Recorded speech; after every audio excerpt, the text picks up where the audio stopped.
And I'm happy that this meeting is taking place here at this time, and to say that we followed you um, when you were ambassador to Addis, to the AU, and it was not surprising when we found that Nigeria had proposed you with the years of experience that you have in African matters, Pan-Africanist, and all of that you are. And we all had to rally around the candidature and make sure that West Africa presents that common front.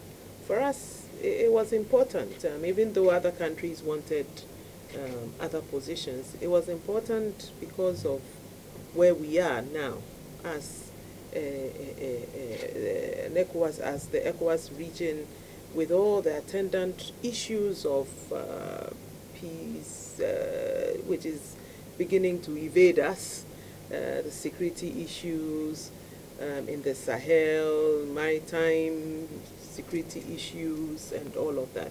So I think the heads of state all felt that that position was a position that we must all rally around and support, so that with your experience, you'll be able to push, well, not just for West Africa, but for the whole of the continent. And I am happy to note that the decision was a very wise one. And with you there, and already the strides that you are making. I must say that we will continue to work with you. We want more involvement with the African Union. We want the African Union to look at the West African region with the issues that we are facing at the moment as a region that needs attention. We need to silence the guns. Unfortunately, with what is happening in the Sahel and the threats of it coming down south, it's something that ECOWAS is very worried about. And as a result, ECOWAS, through the initiative of Ghana, which is the Accra Initiative, has come up with the anti-terrorism fund, the activities spanning over a 4-year period, how we are going to have to take our destiny into our own hands and fight this menace. Because if we don't do that ourselves, it will be difficult for us to expect entities from outside to come and help. And this is what the Accra Initiative is doing, to bringing security ministers and our technocrats together, our security agencies together.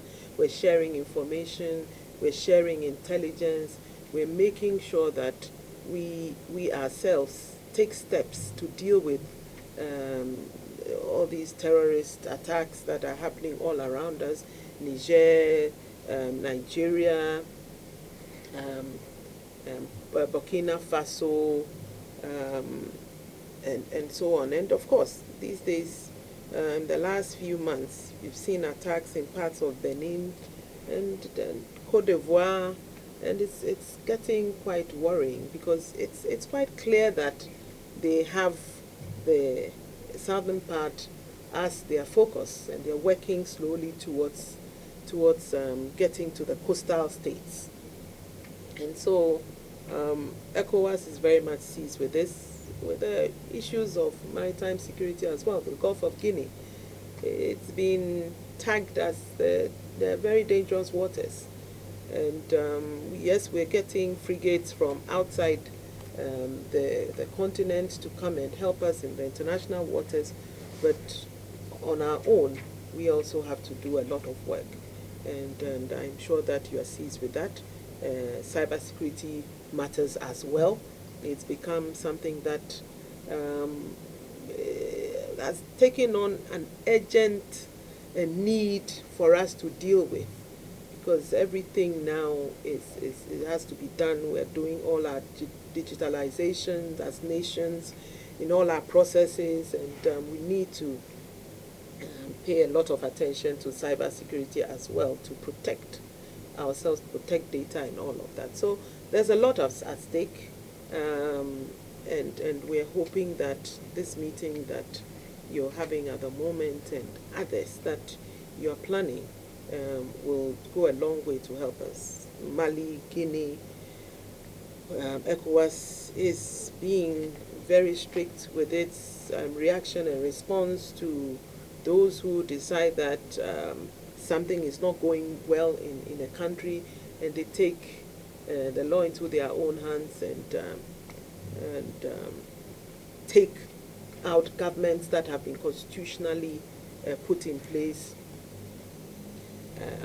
All these military coups, ECOWAS is making sure that it doesn't encourage it at all, and it's very strict with its decisions and reactions to it.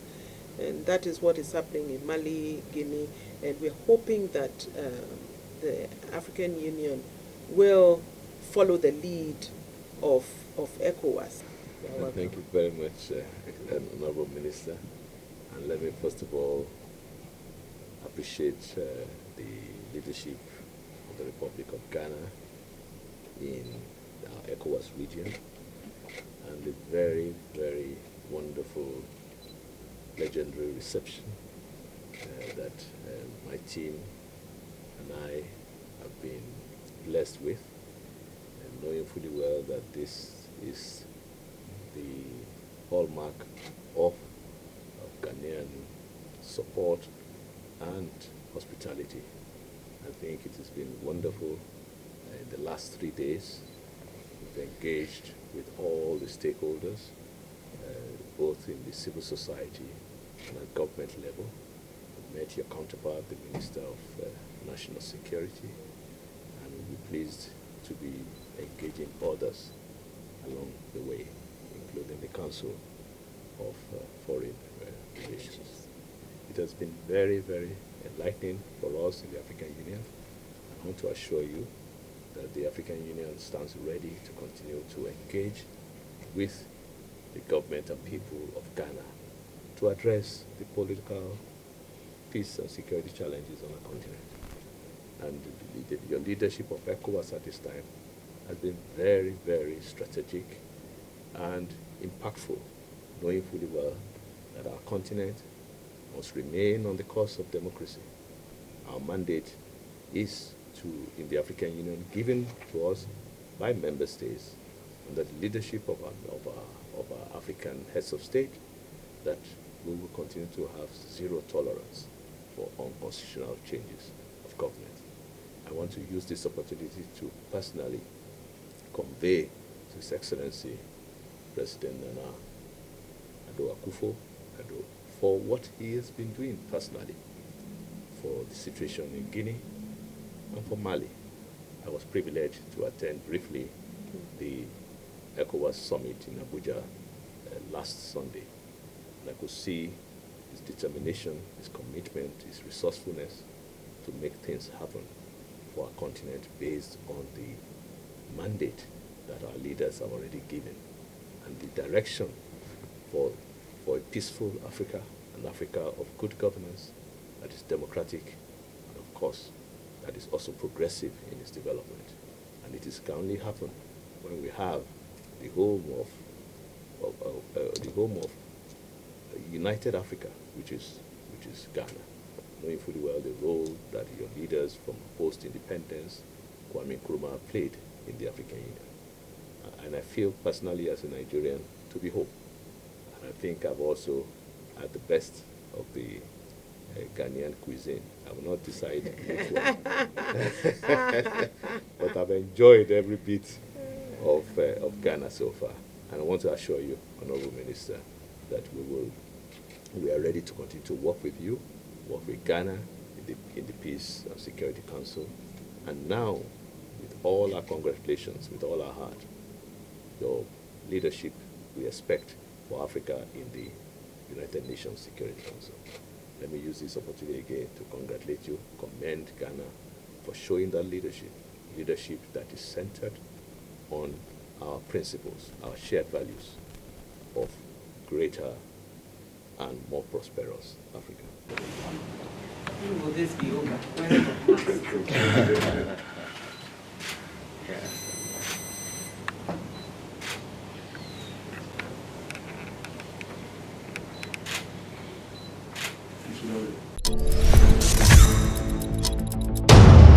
Polygamy does not know adultery. So you should. Polygamy knows. I disagree. Wait a minute. Polygamy Wait a knows minute. If you are not 25, you have no business driving a commercial vehicle. The only person who can take your driver's license and retain it must be a police officer of the rank of inspector and above.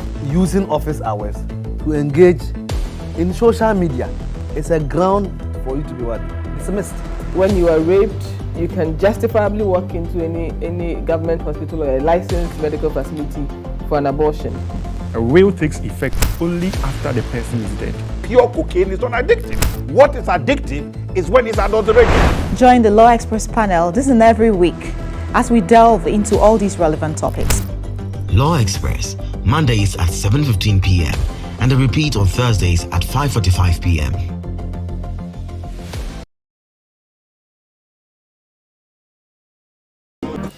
Hello, what are you doing Tuesday to Friday, 7:30 to 9 o'clock p.m. every day?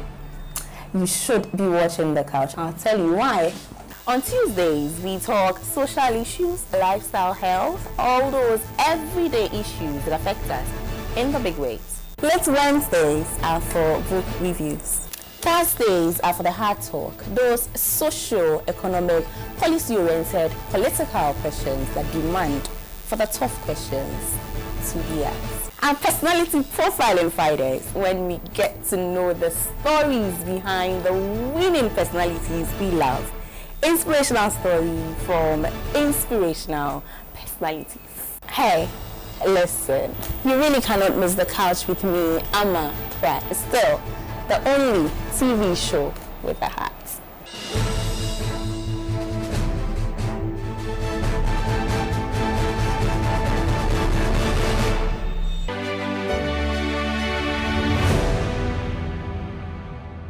Hello, you're welcome to another insightful edition of Diplomatic Affairs. My name is Harriet Nartey. This is the only show that brings you happenings from the diplomatic community in Ghana and around the world. Remember, we come to you every Saturday from the studios of Pan-African Television. Today, I'm excited about this interview because we are talking about African diplomacy with a particular focus to the African Union. And I'm excited to be meeting His Excellency Ambassador Bankole Adeoye, the newly elected African Union Commissioner for Political Affairs, Peace and Security. So I will be talking to him about his new position and what we should expect from him as he leads the African Union Commission. Welcome to Diplomatic Affairs. Thank you so much for having me. How do you feel about your new assignment? I think it's a privilege and a great honor to be serving the continent, to be working on the governance issues that will also entrench peace and security for the whole continent. Now, why are you in Ghana? Very good question. First, Ghana is the home of African unity. The concept of African unity was born here in Ghana with late President Kwame Nkrumah. And as Commissioner for Political Affairs, Peace and Security, I feel it is right to engage with all stakeholders. And I've been privileged today to have met His Excellency President Nana Akufo-Addo this morning, earlier today, as well as the Minister for Foreign Affairs and Regional Cooperation, as well as other very important senior officials of government. In addition to the private sector, the civil society, this is the new Africa we want to build, an Africa that is all-inclusive, fully participatory. an Africa that is aspiring for the best in democracy and, of course, in stability as well. Now, I understand you had an unprecedented endorsement now to lead the African Union Commission. Expectations are very high. How does that make you feel? I believe it shows one thing, good respect for the unity in diversity, for the strength of the African Union. I believe it is not just personal, but it is also a response to the role of ECOWAS, and as an ECOWAS citizen, as a Nigerian, but with Pan-African credentials, with the vision for an African renaissance that attracted the 55 members of the African Union to vote unanimously for the candidate that I was 9 months ago. What has been your vision for the first 100 days? For the first 100 days flew by, but I want to assure you that it's not been it's been very exciting, but at the same time, we came on board with a very clear vision of a priority action plan with set goals and objectives based on silencing the guns, which is a strategic flagship project of the African Union, based on the Agenda 2063 and, of course, the Sustainable Development Goals. So given this background, we focused on 5 deliverables, and we're working towards that gradually. First is to implement the new structure that relates to the implementation of the institutional reforms of the African Union, meaning that this is the first time in the history of the African Union that we have merged political affairs with peace and security. So the new department had to step up in terms of organizational development, strategic orientation, and new vision to mainstream political governance into peace and security. That's the first fundamental goal, which is work in progress and is ongoing. The second one has to do with how do we re-energize preventive diplomacy as well as early warning and conflict prevention coupled with mediation. This will give us and save us more resources if we invest all our tools and our resources more in conflict prevention. This is also work in progress. As you know very well, the landscape in Africa today is very challenging, politically as well as peace and security. So we want to put more emphasis on preventive diplomacy so that we do not have to spend more time trying to manage conflicts. The third priority for us has always been the critical factor of building an integrated capacity to really promote peace support operations. Peace support operations will be very, very critical for us, particularly as we combat terrorism and violent extremism.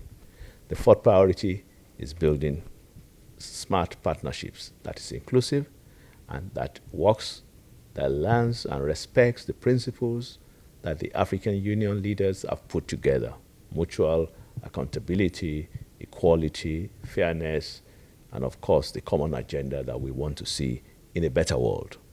And finally, we must know that we have to continue to strengthen democracy. The consolidation of democracy is the hallmark of our ambition for a new and better Africa. So these priorities are there, and we hope that we will continue to do. At the end of our 4-year term, we hope to be accountable to the people of Africa, both young and old. Well, at the end of your 4-year term, I do hope that we can look back and say that we have been able to accomplish all the strategic priorities that you just outlined. I have been speaking with the youth because of what I do.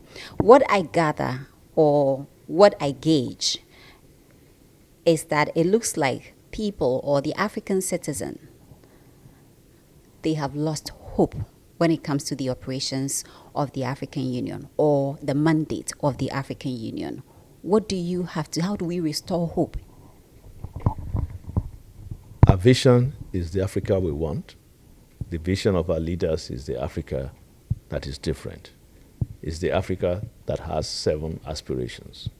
And the youth, the women, must remain critical actors in this equation. I want to assure our youth who listen and watch your program to be patient with the new efforts being made through the Commission, through the organs of the African Union, and indeed in individual member states. This is a new Africa that we're building, and the only way to make sure that the youth participate actively is that, as you know, as they say, not too young to run, to be fully participatory in the democratic space and restore hope. The youth form the creative genius and the creative mass that can make Africa greater. You will know the strides they are making in music, in arts and culture. And when you ask, why am I in Ghana? The second point is basically around the high-level seminar on silencing the guns. And silencing the guns, as we know, the youth are involved in both sides. We want more youth to be involved in mediation, in preventive diplomacy, in peace building, in peacemaking, and not just as purveyors of violent extremism and radicalization. That is why it is important, and we are committed to making sure we build what we call the wise youth, which is a mechanism that will make the youth to participate actively also in decision making. But this continent is the only continent we have. It's a continent reaching every aspect of development in terms of the resources, in terms of human capital, in terms of assets. The youth will remain that critical mass, and the demographic dividend is possible because democracy itself can also yield peaceful and peace dividends. And this is why we encourage the youth to remain committed, because the levers of development can all be around us in all aspects of what we do. They should not be disillusioned. This is a continent that is the continent of the future. Well, indeed, this is the continent, and it is the continent of the future. And I do agree with you that this is the only continent we have. Now, you are a strong advocate of integration. Let me ask, with what is happening in some parts of Africa, we've seen the political fracture in the Sahel, Central Africa, Libya, even recently, Ethiopia, the Horn of Africa. All these instabilities on the African, in actually some parts of Africa, we are asking for integration. Are we ever going to see integration, economic integration on the African continent, with all this happening on the continent? The key factor in this is a strong emphasis in the African Union on the nexus between peace, security, and development. It is possible that when we entrench peace, the peace that is everlasting, of course, development will also thrive, because our people must be freed from the shackles of poverty, hopelessness, and underdevelopment. And the only way to do that is to ensure that we ground ourselves in the peace endeavors. And that is why we, in the Commission, have been working very well with the 8 AU-recognized regional economic communities, including ECOWAS. And today, I was privileged to meet the chairperson of the ECOWAS Authority of Heads of State and Government, His Excellency President Nana Akufo-Addo. And knowing fully well that when we collaborate and we build coherence and better consultations on all the issues from the Sahel, from the Horn of Africa, as you mentioned, be working with other regional economic communities. The SADC region has just deployed a standby force to Mozambique. And we know for sure that the G5 Sahel, the group of five Sahel joint force, is also working within its capacity to address the issues of terrorism in the Sahel. And we must prevent this from coming down to the coastal countries in West Africa. And this is what is important for us. But I want to assure your viewers that we are doing all we can to make sure that peace reigns in all our endeavors. Is there the political will? Yes, definitely. Our continent, our union, has all the mechanisms. And that is why mechanisms such as the African solutions to African problems, the usage of our special envoys around our continent, the newly revitalized African Union Peace Fund that is now resourced to the tune of over $240 million. These mechanisms are available for our deployment, and the will is gradually being developed, knowing fully well that even the African Standby Force in many of our regions, at least 4 of the 5 regions of the AU, is also operational to a great extent. This is the commitment we have. All we have to do is that we have all these tools. Now is the time to implement and effectively deploy and roll out these tools to make change. The challenges are there. We are facing a pandemic like no other in the history of humankind. But this is the time to rally together and build a common platform that the African Union offers, from the level of head of state to the foreign ministers and to all organs, to make a change in what we want to achieve. Well, that's very interesting. Let me ask you, what are the first reforms that you intend to carry out in the African Union? Yes, under the leadership of the chairperson of the Commission, and of course, the champion for institutional reform, His Excellency Paul Kagame of the Republic of Rwanda, we have already started the reform process. The reform process is hinged on a new Africa that is more attractive to investors, that is more attractive based on the African Continental Free Trade Area, which is headquartered here in Ghana. Such landmark regional integration projects will help boost the institutional reform so that the Commission itself will be better placed and fit for purpose organization, a learning, knowledge-based organization driven by the political will of our leaders. I think the change is doable, and very soon, I believe the youth in particular should be patient with our continent, knowing fully well that this is where the creativity matters. There's no place like home, as they say. But Africa is rich in all its resources. All we have to do is to tap the resources to make things and make the change and inspire change for the betterment of our people. All right, I believe under your leadership, we are going to see a better African Union, African Union working for the people of Africa, and of course, spearheading the interest of the African people. Now, let me ask you this before we wrap up. Let's talk about what do you make of the manufacturing of vaccines on the African continent. And let me be specific, COVID-19 vaccines, because I know there have been talks, in the pipeline as to being necessary for Africa to manufacture its own vaccines. Have the conversations gotten to the top at the levels of the African Union? Indeed, under the leadership of the chairperson of the Commission, His Excellency Musa Faki Mahamat, as well as the African Center for Disease Control, we are making the necessary effort, promoting the interest of our member states in ensuring that vaccine production is top on the priority. And as you are aware, 4 or 5 of our member states are already in talks with relevant partners to make this happen. Until Africa has access to vaccinations, the pandemic will still continue to ravage many parts of the continent. And this is what we have to avoid. So far, only about 7% of the African adults have been vaccinated.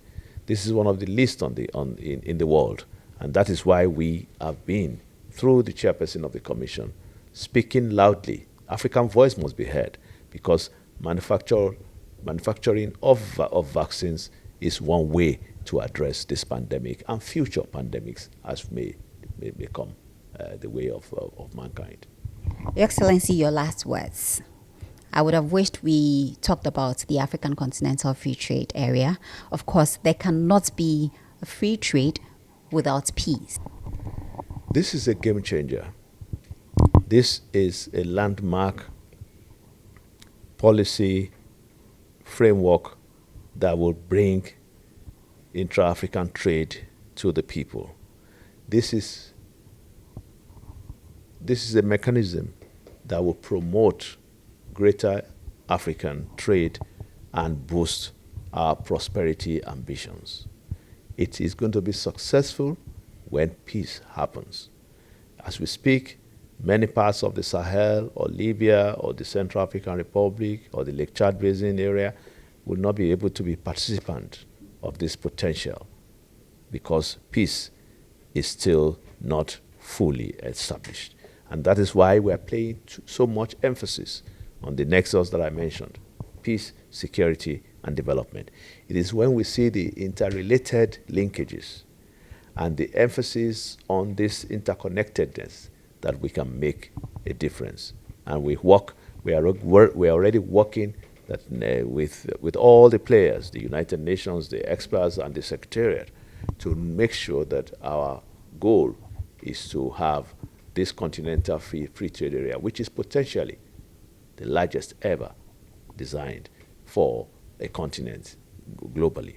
We hope that it will succeed, and peace will be the centerpiece. It will be the booster, the enabler that will make the continental free trade area actually workable. But I want to assure you that for peace and stability to reign, we all have to come on board to promote our regional integration, boost the efforts of our youth, encourage all stakeholders. Participation in the new Africa must be collective and must be inclusive. This is where we can make the change happen. Thank you so much, Your Excellency. It's been a pleasure talking to you on diplomatic affairs, and of course, trust us to follow you keenly and hope to have an opportunity to discuss your accomplishments after you are done with your tenure. We can sit here and talk about what you have achieved and then how you have served the good people of Africa on the show again. All right, thank you so much. Okay, so this has been a very good interview. We discussed Africa. We talked about the African Continental Free Trade Pact. We also discussed peace, integration on the African continent. And of course, His Excellency's message to the youth is you have to be patient as we begin to take a new era. You need to be part of this era, and we all have a collective responsibility. So let's be patient and continue to have hope in Africa, in building the United States of Africa that we all desire. My name is Harriet Nartey, and thank you very much for watching. I look forward to seeing you same time next week. Enjoy the rest of our programs.